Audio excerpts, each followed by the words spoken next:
शिर्डी नगर परिषदेचे माजी नगरसेवक प्रकाश शेळके आणि माजी नगरसेविका संध्याताई शेळके यांनी आपल्या शेकडो समर्थक कार्यकर्त्यांसह भारतीय जनता पार्टीमध्ये जाहीर प्रवेश केला. भारतीय जनता पार्टीच्या पदाधिकारी पदग्रहण कार्यक्रमात पालकमंत्री नामदार राधाकृष्ण विखे पाटील यांच्या उपस्थितीमध्ये आपल्या अनेक सहकाऱ्यांसमवेत प्रकाश शेळके यांनी भाजपचा झेंडा हाती घेतला. याप्रसंगी त्यांचे दोन्ही चिरंजीव अॅडव्होकेट राहुल शेळके आणि काँग्रेसचे पदाधिकारी असलेले प्रसाद शेळके यांनी देखील भाजपात जाहीर प्रवेश केला. आगामी नगरपालिका निवडणुकीच्या पार्श्वभूमीवर शेळके यांचा हा प्रवेश महत्त्वपूर्ण मानला जातोय.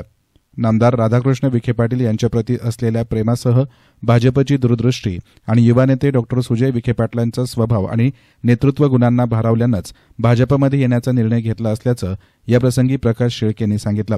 याशिवाय भारतीय जनता पक्षाच्या नेतृत्वासह देशातील सत्ता काळामध्ये झालेल्या विकास कामांचे देखील त्यांनी कौतुक करत आपलं मनोगत व्यक्त केलं. मंचावर उपस्थित या राज्याचे जलसंपदा मंत्री आदरणीय नामदार राधाकृष्ण विखे पाटील साहेब, शिर्डीचे प्रथम नगराध्यक्ष, सगळे उपनगराध्यक्ष, शहराचे अध्यक्ष रविता देगोणकर, आताच नव्याने ज्यांची राज्यस्तरीय समितीवर निवड झाली असे जिल्ह्याचे माजी जिल्हाध्यक्ष राजू भौगोणकर, अशोक पवार ते दिसत नाही, उपाध्यक्ष आहे जिल्ह्याचे, काँग्रेसचे सगळे आमचे पदाधिकारी, माजी जिल्हाध्यक्ष नितीन दादा आहे, सगळे दादा, बापू, तात्या, भैया आणि मी त्यांच्याबरोबर नाना. खरं म्हणजे त्यांना मी नानाच होतो, नाहीच पाहिजे होतो. साहेबांच्या प्रेमामुळे, साहेबांच्या शाळेत शिकल्यामुळे आणि आता जे नवीन पदाधिकारी इथे आले, नितीन दिनकर साहेब असतील, रवी जाटे असतील, या सगळ्यांची जी काम करण्याची पद्धत, त्यांचा स्वभाव, पक्ष पुढे नेण्याची त्यांची जिद्द, या सगळ्यांना पाहून मला या संघटनेमध्ये यावं वाटलं. ह्या भारतीय जनता पार्टीच्या पक्षाबद्दल बोलायचं म्हणजे इतर पक्ष आणि ह्या पक्षामध्ये एक फरक आहे. ह्या पक्षाकडे फक्त दूरदृष्टी आहे. स्वातंत्र्य मिळण्याच्या 100 वर्षानंतर म्हणजे 1947 पासून 2047 पर्यंत भारत देश कसा असावा याचं नियोजन आदरणीय पंतप्रधान मोदीजी, अमित भाई, राज्याचे मुख्यमंत्री देवेंद्र भाई या सर्वांनी केलं. त्यांच्या बरोबर त्यांच्या खांद्याला खांदा लावून नामदार साहेबांनी सुद्धा तेवढंच हिरिरीने त्यात भाग घेतला.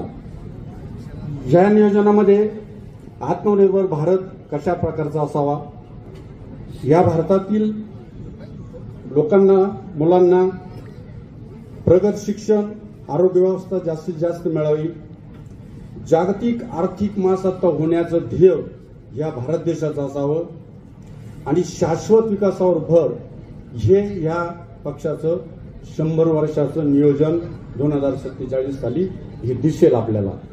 भाजपा 2014 पासून सत्तेत आहे. आल्यानंतर देशांतर्गत नागरी सुविधांमध्ये झालेली वाढ आपण पाहिली असेल.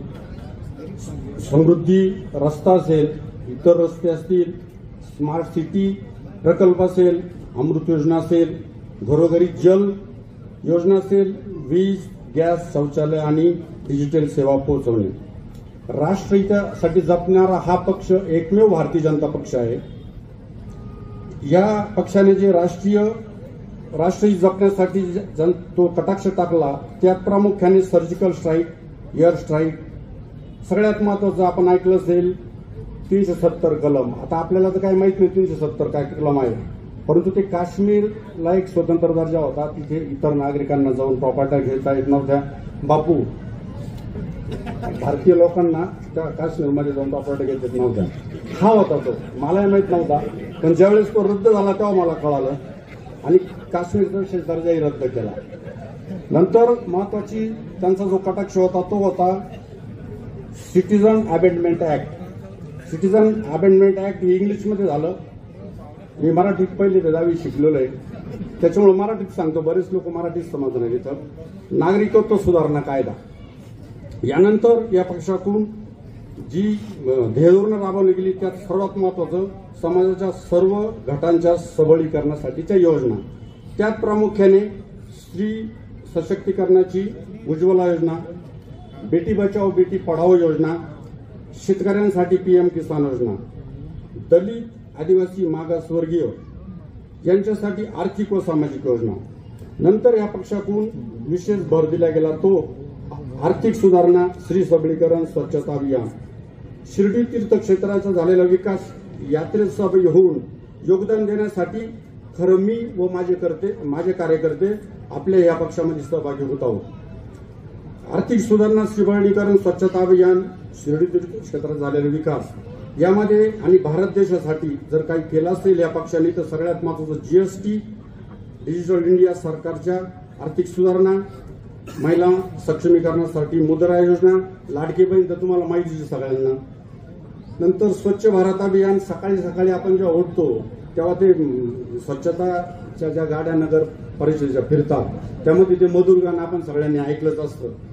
तर ती स्वच्छ भारत अभियान योजना, तसे राष्ट्रीय शिक्षण धोरण व स्टार्टअप इंडिया या सर्व ध्येय धोरणांना मोदी साहेबांच्या, अमित भाईंच्या, तसेच आदरणीय देवेंद्रभाई मुख्यमंत्री महोदयांच्या व आपल्या नामदार साहेबांच्या आणि प्रकर्षाने नाव घ्यावं लागेल ते म्हणजे वरून टाकासा सर्वसाधारण लोकांवर फिरवणे एवढं जे काम केलं. पण अशा रत्नांना रत्नपारखी दादांनी ओळखलं आणि त्या एका महत्वाचा जो त्यांचा निर्णय, महत्वाचा स्वभाव, विचार त्याला प्रेरित होऊन भारावून मी या पक्षात प्रवेश करतो.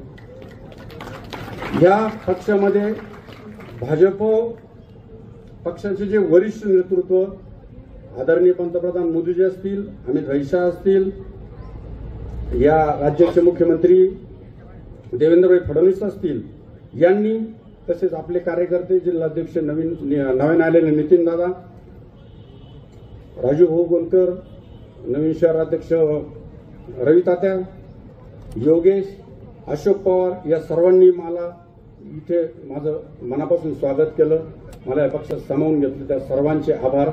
पुन्हा एकदा आपण जमलात, आपले आभार. जय हिंद, जय महाराष्ट्र. याप्रसंगी भारतीय जनता पार्टीचे पदाधिकारी, कार्यकर्ते उपस्थित होते. हे स्टार मीडियासाठी कॅमेरा पर्सन साई सुराळे, शिर्डी.